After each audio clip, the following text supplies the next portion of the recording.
你是否曾经在某个瞬间感觉到自己与世界格格不入？在拼尽全力之后，仍然看不到成功的曙光。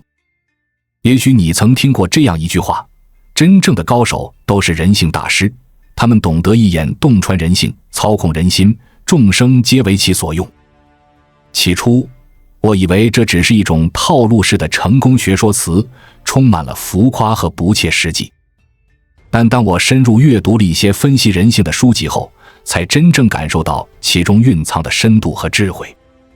这些观点不仅接地气，更能引发我们对自我和世界的深刻反思。今天，我想与你分享其中的几个观点，希望能引起你的共鸣，帮助你找到通往成功和幸福的道路。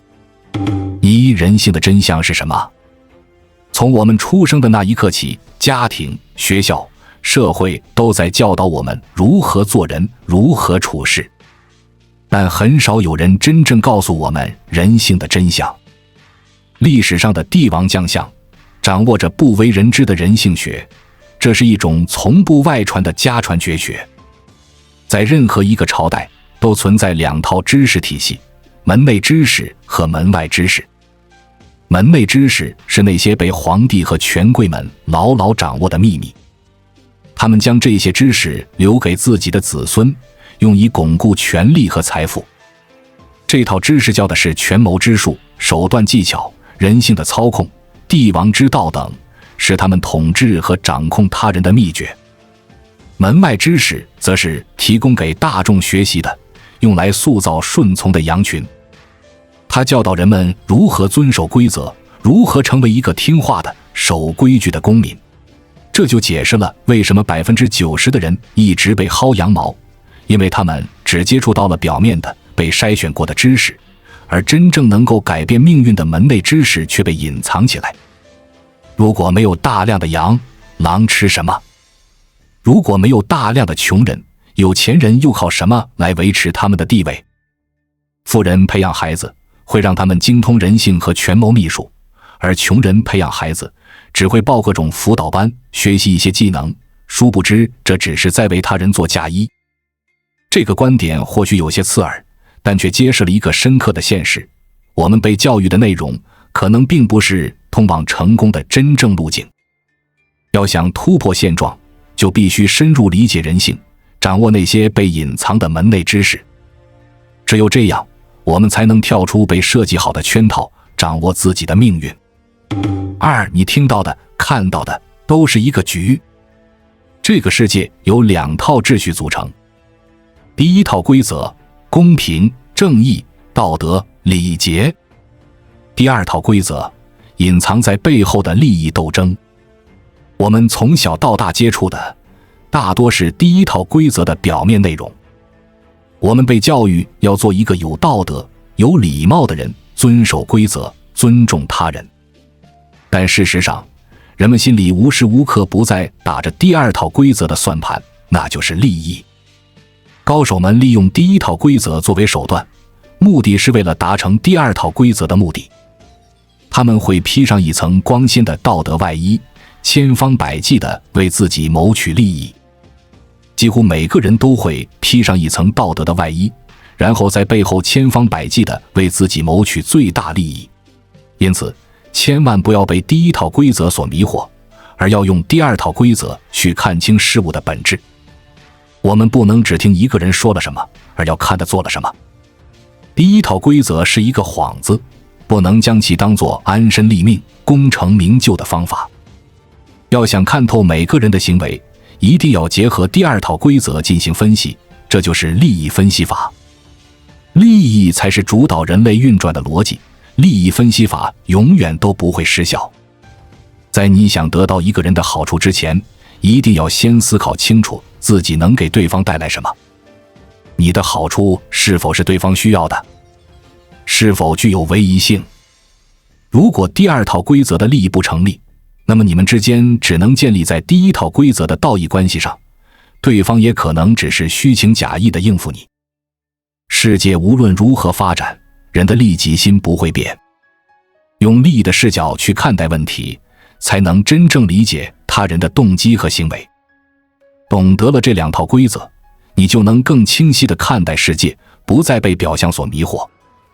3. 什么样的人最不容易被骗？怀疑是你最重要的能力。用怀疑来求证事实，比盲目相信要重要得多。那些拥有特殊性格、属于分析型的人，往往具备以下特点：强大的危机意识，他们对周围的环境和人保持高度的警惕，时刻准备应对可能的风险；深入的分析能力，他们不轻易相信表面的信息，会通过逻辑推理和事实验证来判断真伪；理性的思维方式，在他们的世界里，每个人的言行都有其目的和动机，他们不会被表象所迷惑。这些人信奉天下没有白吃的午餐。当一个机会出现时，他们会像警察盘问犯人一样，小心谨慎，追根究底，绝不会轻易相信任何人的一面之词。这就是他们最大的优点，也是他们避免被骗的关键。在这个信息爆炸的时代，各种骗局层出不穷，防不胜防。骗子们往往是团队协作，手段高明，而我们却是单打独斗。如果没有强大的怀疑和分析能力，稍有不慎，就可能陷入他们的陷阱。培养怀疑精神，不是让我们变得消极和不信任，而是要有一双慧眼，看清事实的真相，保护自己不受伤害。只有这样，我们才能在复杂的社会中立于不败之地。4. 价值都是包装出来的。在商业世界中，包装是一种提升价值的重要手段。很多企业喜欢玩包装，目的就是为了让产品看起来更有价值。绝大多数的价值可能都是包装出来的。企业的包装并没有直接骗人，他们游走在法律和道德的灰色地带。只要不违反良心，这就是一个很好的营销手段。包装的核心在于利用人的错觉，间接向消费者展示他们想让你相信的东西，让对方一厢情愿地做出对自己有利的假设。例如，一瓶普通的矿泉水，如果在包装上添加了来自雪山深处的纯净水源这样的描述，再配以精美的包装和高端的广告，价格就可以翻几倍甚至10几倍。这告诉我们，表象并不等于真相。我们在消费时，要学会透过现象看本质，不要被华丽的包装所迷惑。同时，如果我们想要提升自己的价值，也可以适当运用包装的技巧。当然，这里的包装不是让我们虚假夸大，而是要善于展示自己的优势，让他人看到我们的独特之处。在职场和社交中，懂得包装自己，展示自己的价值，往往能够获得更多的机会和认可。5. 曾国藩案例：大柔非柔，至刚无刚。晚清第一名臣曾国藩，无论在做人还是做事上，都堪称后人的榜样。然而，他的仕途并非一帆风顺。刚开始做官时，曾国藩处处树敌。他不仅对自己以道德约束，对别人也有很高的道德期望。其他官员稍有作风不良，他就上奏皇帝弹劾他们。今天弹劾这个，明天弹劾那个，结果几乎所有人都不喜欢他，甚至有人组团针对他。曾国藩当时非常懊恼，不明白为什么自己一身正气，两袖清风，到头来却搞得上上下下全是敌人，举步维艰。在我们进一步探索之前，我们有一个激动人心的消息要告诉大家，我们已经开通会员功能了。现在您可以加入我们的会员大家庭，享受会员专属影片和更多独家内容。别忘了关注才知道，并点击小铃铛，我们将继续揭示更多关于金钱的真相，祝你迅速实现财务自由。后来他开始自我反省，最终领悟了大柔非柔，至刚无刚的道家思想。从此他树立了以天下之至柔，驾驭天下之至刚的做人原则。他明白了，对自己严格要求，但对他人不要有过高的道德期望。别人的做事方式和手段，即使自己不认可，也不要过多干涉。有人在背后使绊子就忍着，有人捅刀子，只要不是致命的伤害也不再追究。曾国藩的转变让他在官场上如鱼得水，最终成就了一番伟业。他的故事告诉我们，柔韧的力量往往比刚硬更强大。在与人相处时，要学会包容和理解，不要用自己的标准去苛求他人。人性分为4种人。根据对人性的分析，可以将人分为4种类型。1. 心善手软，这种人基本都活在最底层，就是劳苦大众，简称老好人。他们很听话，内心淳朴，没有什么手段。典型的代表就是我们父母那一辈人，努力善良，却贫穷了一辈子。2. 心狠手狠，这种人是典型的愚蠢的恶人。因为心狠手狠，往往做出违法的事情，最终的结果可能是在监狱里度过，或者即将面临法律的制裁。3. 心狠面善，这种人比较厉害，内心极其黑暗，但外表却和善可亲。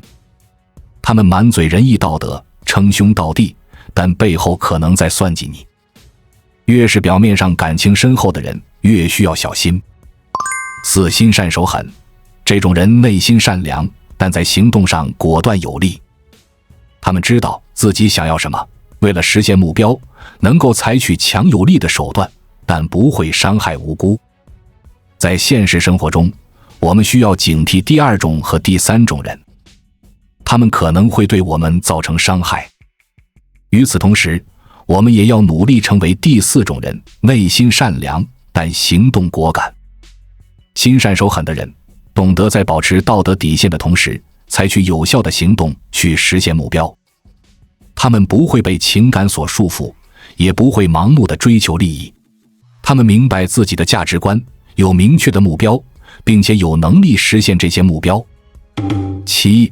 如何让自己具备不可替代性？想要在职场和人生中立于不败之地，必须让自己具备不可替代性。以下是3种方法。1. 能力碾压。在工作中，如果你的能力远超他人，比如你是公司的销售冠军，业绩占据1半以上，那么老板自然会对你另眼相看。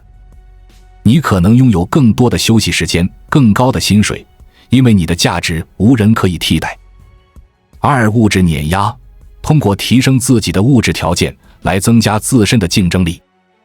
比如，通过努力工作和投资，让自己实现财务自由。物质的丰厚可以让你有更多的选择和机会。3. 认知碾压，提升自己的认知水平，对事物有更深刻的理解。比如，当别人为了眼前的小利益争得头破血流时，你已经看到了更长远的价值，选择了更有潜力的方向。不可替代性源自于你的独特价值。只有不断提升自己，在某个领域做到极致，才能让别人无法替代你。要实现这一点，我们需要持续学习，积累经验，不断突破自我。要关注行业的发展趋势，了解市场的需求，抓住机会。勇于尝试，敢于创新，不惧怕失败。只有具备了这些品质，才能在竞争激烈的社会中脱颖而出。8. 怎么提高认知？提高认知的方法有3种。1. 亲身经历，实践出真知。通过亲身体验，积累经验，才能真正理解事物的本质。2. 高人指路，找到比自己更有经验、更有智慧的人，向他们请教，吸取他们的经验教训。3. 高质量学习，通过阅读经典书籍，参加高质量的课程，系统性的学习和提升自己。人和人终极的竞争是认知层次的竞争。你的认知在什么层次，决定了你活在什么阶层，拥有怎样的财富。在社交中，要懂得装和藏。与熟人圈子聚会时，隐藏自己的锋芒，把自己搞得平凡一些，讲些倒霉的事情，大家都会开心。如果你炫耀自己，反而会引起他人的嫉妒。与利益圈子的人交往，要充分展示自己的价值，把自己包装成成功人士。想要赚钱，就要先让自己看起来有钱，这样更容易获得资源和合作。想要成功，就要远离不如自己的人，靠近比自己更优秀的人。与有钱、有资源、有头脑、有能力的人交往，才能获得更多的机会和成长。和谁在一起很重要，这句话不是没有道理的。环境可以改变一个人，当你身边都是优秀的人时，你也会不自觉地变得更优秀。9. 怎么快速地笼络领导？想要在职场中获得晋升，学会笼络领导是非常重要的。以下是3个方面： 1. 兴趣相投，了解领导的个人爱好，培养共同的兴趣。例如，领导喜欢钓鱼，你也可以学习钓鱼，和他一起钓鱼，增进感情。2. 利益到位，时刻思考领导最需要什么，从他的角度出发，为他解决问题。这样，你的价值就会凸显出来。3. 逢场作戏，放下自己的面子，给领导足够的面子。适当的恭维和赞美，会让领导对你产生好感。领导选人，首先是选用着最放心的，其次才是能力强的。不要总是和领导对着干，即使你能力出众，也可能得不到重用。在职场中，老实干活的不如会溜须拍马的，会溜须拍马的不如和领导利益捆绑在一起的。要时刻明白，领导最想要的是什么，你的一切都要围绕领导的需求展开。同时，要学会逢场作戏，永远把自己的面子放一边，把领导的面子捧上天。人都是喜欢被捧的，这是人性。识时务者为俊杰，比起功名利禄，你那点尊严不值钱。10. 培养孩子。在培养孩子的时候，不是要教他们如何听话，而是要引导他们学会独立思考。要敢于让他们犯错，并为自己的错误承担责任，只有这样才能累积经验和智慧。让孩子多读一些经典书籍，例如《韩非子》《鬼谷子》《左传》《孙子兵法》等。这些书籍能够帮助他们理解人性和社会，提高他们的认知水平。孩子必须从小学习赚钱思维，只要赚不到钱的思想，都是伪思想。经济独立才能思想独立。口袋是检测你的思想对错的唯一标准。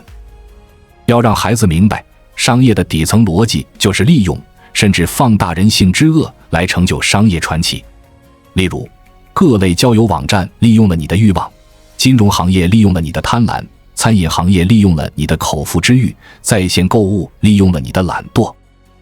明白了这些，孩子才能在未来的社会中立于不败之地。11. 关于借钱，不要向别人借钱，这样会使你失去节俭的习惯。更不要把钱借给别人，因为你不仅可能失去本金，也可能失去朋友。如果你珍惜你的朋友，最好不要有任何经济上的往来。借钱给别人，往往是把别人的问题转移到自己身上，吃力不讨好。如果你真的想帮助朋友，可以在他开口之前，主动给予一笔你能够承受的金额。心里要做好准备，可能这笔钱不会还给你。当你已经预计对方不会还钱给你的时候，你还能把钱借出去，这才是借钱的最高境界。在你对人性绝望的时候，还愿意去帮助别人，这才是真正的帮人。同时，不要向别人借钱，因为这不仅会让你失去一部分的友谊，同时还在向外界传播你事业不行了。在资金不充裕的情况下，不要急于买房买车买奢侈品，这将让你陷入彻底的财务危机。12. 人性的善恶。人性到底是本善还是本恶？其实，人性既不本善也不本恶，而是本自私。任何人说的一句话或者做的一件事，都只不过是为了满足自己的利益。参透自私的本性，就可以参透人性。判断人性善恶的变化，要以利益的大小作为参照。在没有利益关系的情况下，人性可能是善良的。一旦涉及利益，人性就会变得自私。如果利益足够大，人性甚至可能变得邪恶。一个人帮助别人，除了为别人好，本质上是在满足自己是一个好人的精神需求。助人为乐就是这个道理。13. 赚大钱的3种做法。一、传统的做法，拿自己的钱下注。你发现了一个商机，想创业，然后用自己的存款和借款筹集资金，开始创业。这种方式风险很大，如果失败，可能倾家荡产。2. 高手，拿别人的钱下注。你把公司的发展规划做成 PPT， 吸引投资人入股。这样，即使公司倒闭，亏损的是投资人的钱，你的损失较小。3. 顶级高手，赚所有下注人的抽成。公开向全社会募集资金，发行股票。你把公司估值搞高，一旦上市就身价倍增。即使套现离场，也已经实现财富自由。这3种做法体现了不同的思维层次，同样是创业，结果却截然不同。真正优秀的人，大脑一定是跳跃的，但行动肯定是务实的。他们知道捷径是非常少的，到达终点最好的办法就是在一个点上持续的积累。一张薄薄的白纸，重复对折50次，其厚度可以从地球到月球，再对折一次，又从月球回到了地球。这就是持续叠加的力量。水滴石穿，不是水的力量，而是持续积累的力量。一个人一旦把时间和精力集中于一点，并且持续下去，就能产生巨大的穿透力。如同阳光聚于一点，可瞬间将人灼伤；水流聚于一点，可瞬间切割钢板。真正的高手，每天做的每件事，见到的每个人，说的每句话，要么和自己当下的成长有关，要么和自己未来的回报有关。除此以外，基本都是浪费时间。14. 学会利用人性的弱点。商业的成功，很多时候是利用了人性的弱点。七宗罪中列举了人类的7种罪行：傲慢、嫉妒、愤怒、懒惰、贪婪、淫欲和暴食。这些是人类与生俱来的品性，是所有宗教要求戒除的人性之恶。